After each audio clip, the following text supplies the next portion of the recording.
बिस्मिल्लाहिर्रहमानिर्रहीम, अस्सलाम वालेकुम। कुकिंग विद मासूम में आप सबको खुशामदीद कहती हूँ। आज मैं आपके साथ पोटैटो चीज़ पराठा की रेसिपी शेयर करूँगी। बहुत ही मज़ेदार और यम्मी पराठा है जो बच्चों का मोस्ट फेवरेट है। अमूमन ये सर्दियों में बनाया जाता है, लेकिन आप ये रमज़ान में भी बना के अपने बच्चों की अफ्तारी में रख सकते हैं। रमज़ानों में आप सहरी के लिए या फिर अफ्तारी में ये पराठा अपने बच्चों के अफ्तार में शामिल कर सकते हैं। बहुत ही मज़ेदार होता है और बहुत ही आसान है, और क्योंकि चीज़ पराठा है तो हेल्दी भी है बच्चों के लिहाज से। और आप इसे ज़रूर बनाइएगा इस रमज़ान अपने बच्चों की अफ्तारी के लिए। ख़ासकर अगर आपके बच्चों ने फ़र्स्ट रोज़ा रखा है तो ज़रूर बनाएंगे ताकि उनके अफ्तारी में मज़ा आ जाए। तो चलिए स्टार्ट करते हैं। सबसे पहले हम आटा गूंद लेंगे। आटे के लिए मैंने ली ये फ़ाइन आटा है जो सूजी की तरह होता है, इसको लेना है। तकरीबन 1 कप मैंने फ़ाइन आटा। 1 कप आटे के बाद जो मैं लूँगी मैं 2 कप मैदा लिया है मैंने। 2 कप मैदा मैंने 2 कप मैदा आटा मैंने 1 कप लिया है, तो उससे डबल जो मैंने 2 कप के करीब मैदा लिया है। तो आटे और मैदे को मैं एक बाउल में मिक्स कर लूँगी।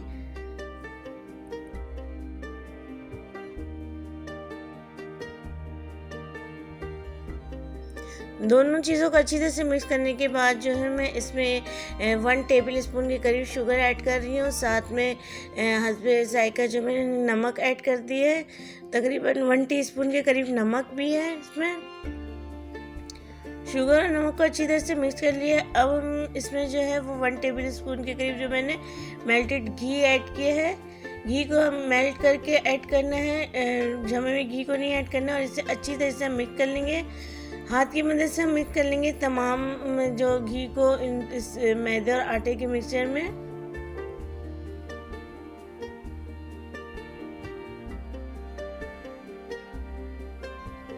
अच्छी तरह से मिक्स करने के बाद जो है दूध से जो हम आटा गूंद लेंगे, बिल्कुल वैसे ही जैसे हम रोटी के लिए आटे की डो तैयार करते हैं, सब वैसे ही हमने आटे की डो तैयार कर लेनी है।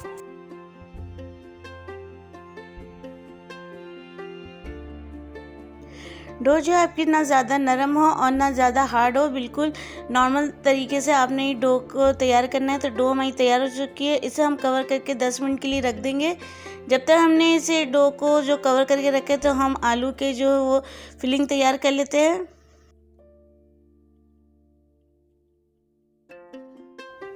फिलिंग के लिए जो मैंने 4 अदद बॉयल आलू ले लिए है। बॉयल आलू को किसी भी स्ट्रेनर की मदद से जो है मैं वो इसको मैश कर लूँगी। इससे इसलिए मैश कर रही हूँ कि इसमें कोई भी जो है लम्स नहीं रहती, बिल्कुल फाइन जो है मैश हो जाते हैं। तो तमाम आलू को मैं अच्छी तरह से मैश कर लूँगी। अच्छी तरह से मैश करने के बाद जो है मैं इसमें जो है वो बॉयल चिकन को जो शेड करके वो ऐड कर रही हूँ। यह ऑप्शनल है, अगर आप ऐड ना करना चाहते तो इसे स्किप भी कर सकते हैं, लेकिन इससे बच्चे ज़्यादा शौक से खा लेते हैं। तो आप इसमें बॉयल चिकन जो है उसको शेड करके ऐड कर लीजिएगा।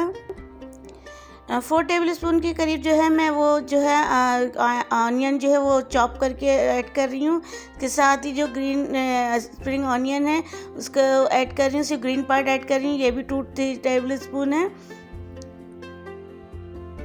साथ में जो है मैं वो सॉल्ट ऐड कर रही हूँ अकॉर्डिंग योर टेस्ट। मैंने 1 टीस्पून के करीब सॉल्ट ऐड किया है। और ब्लैक पेपर पाउडर ऐड कर रही हूँ 1.5 टीस्पून ब्लैक पेपर। टेस्ट के लिए थोड़ा सा चाट मसाला ऐड किया, तकरीबन 1/2 टीस्पून के करीब मैंने चाट मसाला ऐड किया। अब इसमें जो है वो चिली सॉस 1-2 टेबल स्पून के करीब चिली सॉस ऐड कर रही हूँ। सोया सॉस है 1 टेबल स्पून के करीब। तमाम चीज़ों को अच्छी तरह से मिक्स कर लेंगे। मैं हाथ की मदद से मिक्स कर रही हूँ ताकि जो है तमाम चीज़ें आपस में अच्छी तरह से मिक्स हो जाएं। तो इसे मिक्स कर लेना है।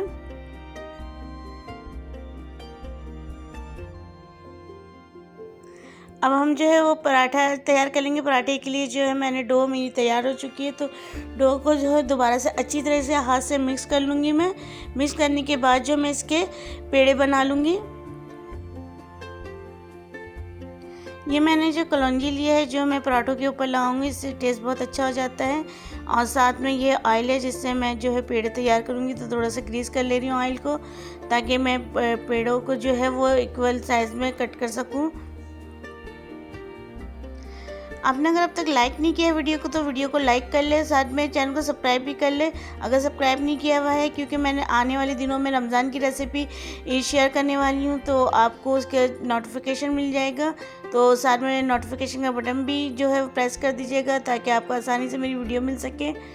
पेड़े बनाने के बाद जो है मैंने रोटियों को नॉर्मल तरीके से वो बेल लिया है, जैसे रोटी के लिए हम बेलते हैं पेड़ों को, इसी तरीके से आपने बेल लेना है। पराठे जो मैं डी शेप में बनाऊंगी, तो आप इसे स्क्वायर शेप में जिस शेप में बनाना चाहे बना सकते हैं।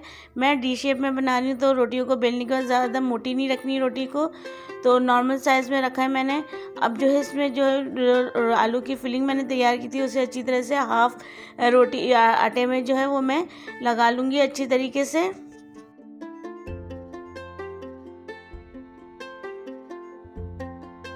क्योंकि पोटैटो चीज़ पराठा है तो चीज़ भी ज़रूरी है और बच्चों को चीज़ पसंद भी है, तो मैंने स्लाइस चीज़ का इस्तेमाल किया। आपके पास अगर श्रेड चीज़ है तो श्रेडेड चीज़ भी आप जो हम पिज़्ज़ा पे इस्तेमाल करते हैं वो आप ले सकते हैं। तो चीज़ लगने के बाद जो मैं इसको डी शेप में देके से अच्छी तरीके से साइडों से कवर करके से प्रेस करके जो इसे लॉक कर दूंगी, ताकि हमारी जो आलू की फिलिंग है वो बाहर ना आ सके।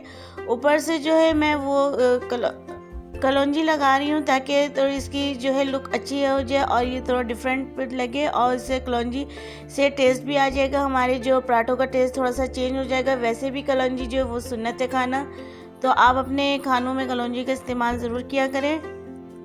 पहले से प्री हीटेड तवे पे जो है मैं इसे फ्राई कर लूँगी। ऑयल मैंने अभी इस्तेमाल नहीं किया तवे पे, हल्के हल्के मैं पहले सेक लिया मैंने उसे। उसके बाद जो है मैं उसमें ऑयल का इस्तेमाल कर रही हूँ, घी का इस्तेमाल नहीं कर रही हूँ पराठों पे, मैं ऑयल का इस्तेमाल कर रही हूँ। तो इसे अच्छी तरीके से मैं सेक लूँगी एक तरफ से। जब उसमें हल्का सा कलर आ जाएगा तो मैं इसे टर्न कर लूँगी।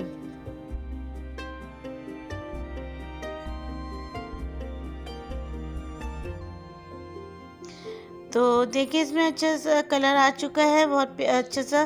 तो मैंने इसे टर्न कर लिया। अब दूसरे साइड से भी मैं जो इसे पे कलर ले आऊँगी, उसके बाद दोबारा टर्न करके इसमें और अच्छे से सेक लूँगी ताकि ये फुल सिक जाए। जो साइड साइड से जो सिका नहीं है वो भी सिक जाएगा। आपने इसे घुमा घुमा के सेक लेना है ताकि ये चारों तरफ से जो है ये अच्छी तरीके से सिक जाए पराठा।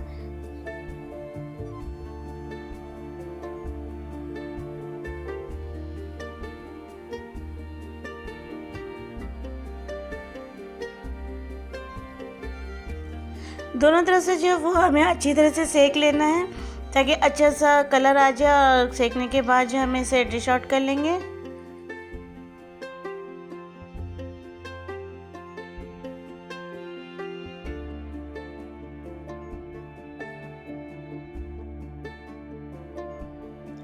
आपके सामने एक पराठा मैं और रेडी करती हूँ, तो इसको भी मैं इसी तरीके से आपने जो है रोलर पिन से जो बेल लूँगी रोटी की को नॉर्मल तरीके से, जैसे हम आमतौर पर रोटी बेलते हैं अपनी चपातियों के लिए, तो इसी तरीके से हमने इसको बेल लेना है। आपका बहुत शुक्रिया कि आप मेरे जो वीडियोस को देखते हो, पसंद करते हो, व्यूज़ देते हो, लेकिन आपके व्यूज़ देने के साथ साथ आप मुझे सब्सक्राइब भी किया करो, क्योंकि व्यूज़ तो आते हैं लेकिन आप जो है वो सब्सक्राइब नहीं कर रहे होते हैं। तो मुझे बहुत दुख होता है कि आप देखते रहे हो लेकिन सब्सक्राइब नहीं कर रहे। तो आप मेरे जो है चैनल को सब्सक्राइब कर लो, ताकि मैं जो वीडियो आपको अब न्यू वीडियो अपलोड करूँ तो आपको पता चले कि मेरी वीडियो अपलोड हो गई है, और बेल आइकन से जो प्रेस करेंगे तो उससे आपको आसानी होगी मेरी वीडियो तक पहुँचने में। तो चीज़ स्लाइस के साथ मैं दूसरा पराठा भी मैंने अपना रेडी कर लिया है, तो इसे मैं जो है इसको भी डी शेप में दिया मैंने, और दे के इसे भी अच्छी तरीके से फ्राई कर लूँगी जैसे मैंने बाकी के पहले का पराठा मैंने फ्राई किया है।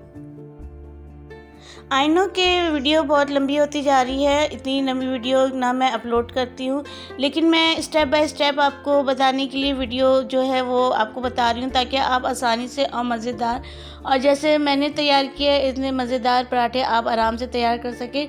तो इसलिए आप मेरी वीडियो जो एंड तक देखिएगा।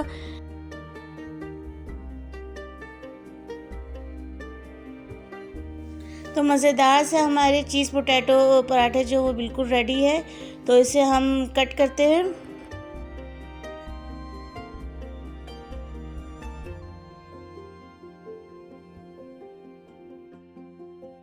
तो देखिए कैसे ऊपर से बिल्कुल क्रिस्पी है हमारे पराठे और अंदर से बिल्कुल सॉफ्ट और मज़ेदार से ये चीज़ पोटैटो पराठे बिल्कुल रेडी है। अब अगर पिज़्ज़ा चीज़ ऐड करेंगे तो इसमें वो पिज़्ज़ा वाले लेयर भी आपको शो होंगे। तो मुझे इजाज़त दें, अल्लाह हाफिज़।